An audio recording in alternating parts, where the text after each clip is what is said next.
Welcome to Little Mad Game Review, and here it is the review for Overwatch. If I have to say in just less than 160 characters, Overwatch is a very different pacing FPS that feels like Team Fortress, but on steroids. And I would say it's definitely a buy, because if you consider the amount of hours they spend is more than a couple of hundreds for what is the standard price of the package. Is definitely fun, is definitely worth it, is definitely entertaining. But why is that? Why is an FPS kind of Team Fortress steroid? Well, Team Fortress, you have 9 characters, in which everyone does their different task. But here on Overwatch you have 22 characters, and everyone feels quite different. It feels they have their own personality, and they have their own moves, they have their own style of fighting, special powers and secondary attacks. In fact, you can definitely categorize these 22 people in 4 kind of big area group: attack, defense, tank, and support healers.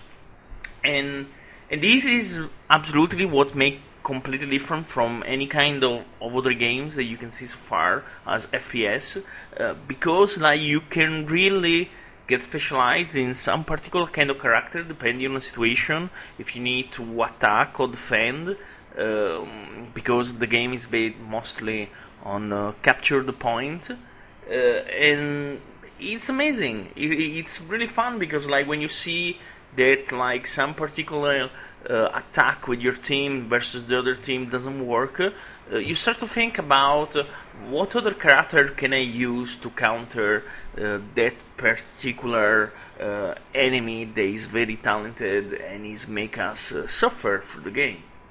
And this is free to change, so you don't just choose a character and stay with that until the end of the game. But you can change any time, or after you die and you respawn, you can change a different kind of character, and it has become very strategic. But it's not the game just tactical.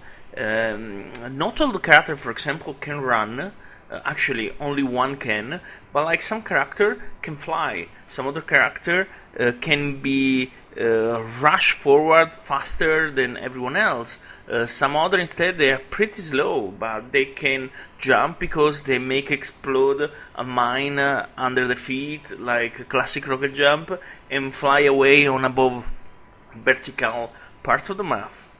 And so it's create quite a variety of the game. In fact, the modes of fighting, which is capture the point and push on payload, which push on payload is a kind of captured point in movement.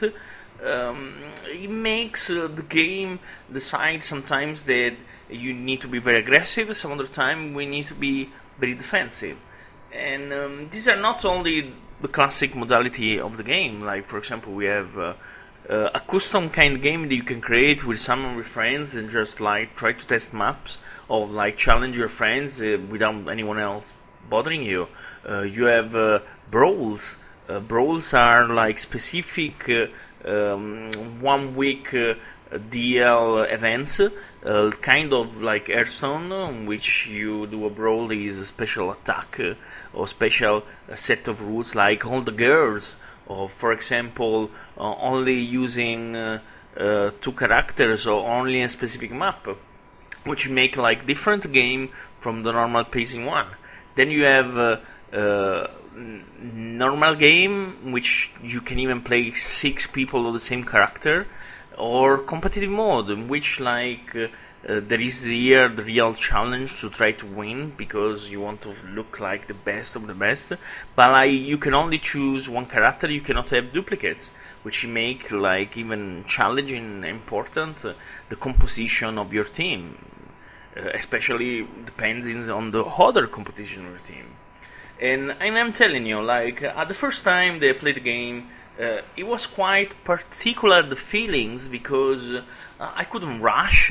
I need to understand what was the strategy of each character, and then understanding the map, where is the heal kit, where is the corner on which my character worked the best, where is the shortcuts where I could fly over and get behind the enemy and flanking.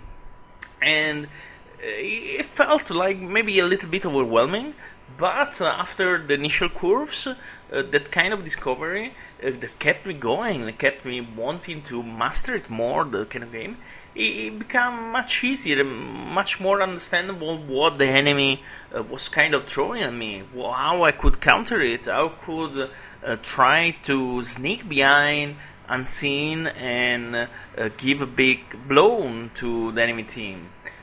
And this make the game very, very interesting. Not always well balanced, but War Games is really well balanced. But I can see great effort from Blizzard to try to make it continue tweaks on characters. And I see some character improving that they are not used so much, and some of the character reduced, nerfed because they were feeling a bit overpowered.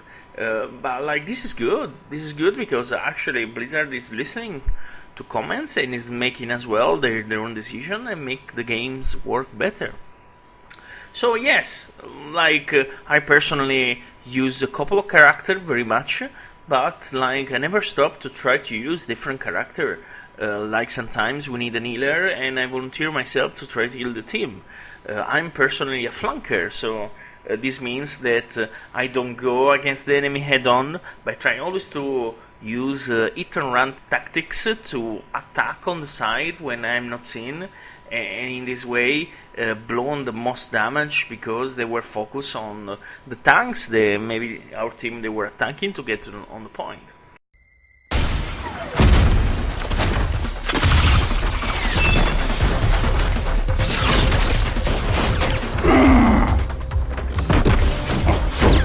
Enjoying the exhibit? All right, playtime's over. Get to cover. This game has a built-in voice communication that you can decide to turn on or turn off. And this voice communication, you can even decide to set it between like the global team or just like your friends there with you in your group that you invite. And like if you have a group of 6 versus 6, which are normally the fight, you can choose 2 of your friends to just talking with them and avoid to bother other people speaking your language like me, Italian or English or Spanish. One other interesting things of the game that make it different to the other is that at the end of the game, the person that did like the most interesting play, it gets recorded and it gets shown to everyone. And sometimes because this is script, it can be like very funny the video that you get, but some other times you really see other players are playing and it's very interesting to see the result of it, and you realize how good or bad is even you from the other perspective seeing the situation. But most of it makes you feel that you want to try to get the play of the game. And because you can even do emote and put little surprise after the end when you think you did play the game, some people do in the meta of the game show off this little emote just to say, hey, I'm cool. But this is fun. This is absolutely fun, and I like it because it's up to the people to try to find their own like fun in a game like this. Add the fact that as well, every level that you get, you don't get better or stronger because this game is definitely based on skill only. You what aesthetic flavors like costume, voiceovers. Each character has a kind of set of lines they automatically say, little animation emote which are particular of the character, or even when you get your playing the games, a special intro video to show off how cool your hero is. And there are even in this game microtransactions where you get this extra box with all the loot inside, but it feels redundant in a way that like if you want to get some stuff and you want to pay for it, you can do it, but if you don't, there is no need about it, and you can still get if you play enough like any other games, rewarded with more or less the things that you want or you will like. And there is even a kind of little inside money system on which at the end you can buy your own skin and emote or intro video that your favorite character has. So it doesn't feel like an obstacle at all, and I think this is very nice way of microtransaction they put on the game. Not intrusive, not pay to win, but just aesthetics. We had the Olympic Games, and Overwatch had new skins for all the characters dressed as Olympic gamers, and this feels very fun and fresh, because even if it just come out not so many months, it give like a flavor of like a new object that you want to try to get, new costume, new emote, and it's fun. I like it. That collectible feeling is definitely there.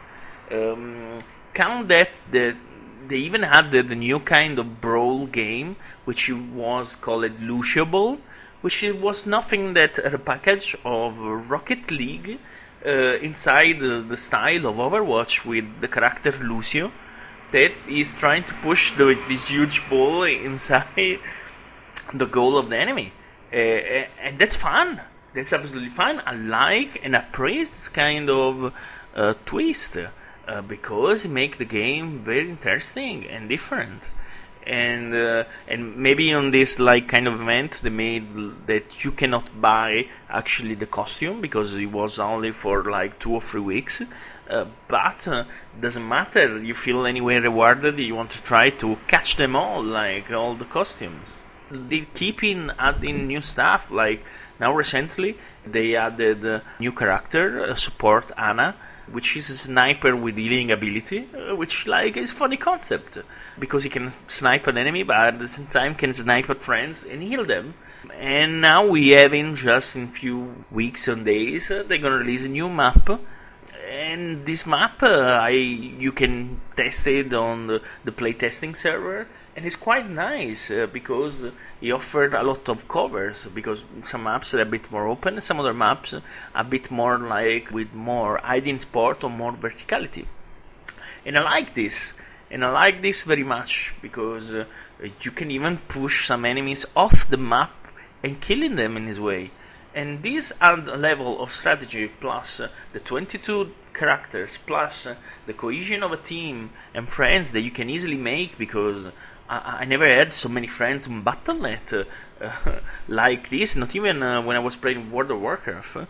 They make to me this game a very good game. And if I would put both, I would say is definitely a 9 out of 10. We have like sometimes server issues, but they're rarity.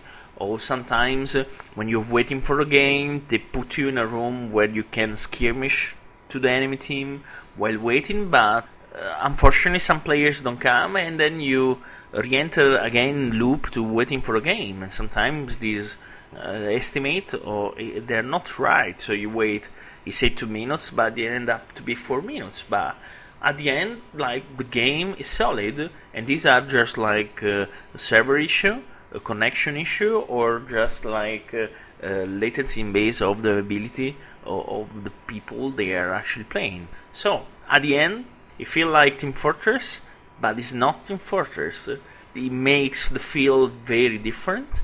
There is a feel of collectibles, and everyone has love for their own characters, and I can see the community releasing a lot of interesting fan art or fan video, and without considering this, Blizzard as well is doing little CGI video, giving lore, making comics, and they even released like a mini video on one particular character called Bastion, which was very, very touching. It felt very Pixar style.